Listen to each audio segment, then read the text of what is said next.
কক্সবাজারের রামুতে গোপন সংবাদের ভিত্তিতে চালানো বিজিবির একটি অভিযানে এমন এক চাঞ্চল্যকর তথ্য বেরিয়ে আসে যা সবাইকে হতবাক করে দেয়। সাধারণ একটি সিএনজি অটোরিকশা, কিন্তু সেই যানবাহনের ভেতরেই লুকিয়ে ছিল ভয়াবহ এক মাদকের চালান।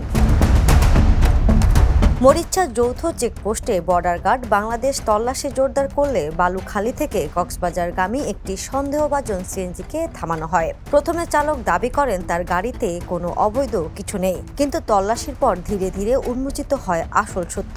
চালকের আসনের নিচে বিশেষ কৌশলে লুকিয়ে রাখা হয় বিপুল পরিমাণ ইয়াবা। এক দুটি নয়, সেখান থেকে উদ্ধার করা হয় 40,000 পিস ইয়াবা, যা মুহূর্তেই চমকে দেয় আইন শৃঙ্খলা বাহিনীকে। ঘটনায় আটক করা হয়েছে সিএনজি চালক মোহাম্মদ রুবেলকে। তিনি টেকনাফের হোয়াইংকাং ইউনিয়নের খুটাখালী গ্রামের নুরুল আলমের ছেলে।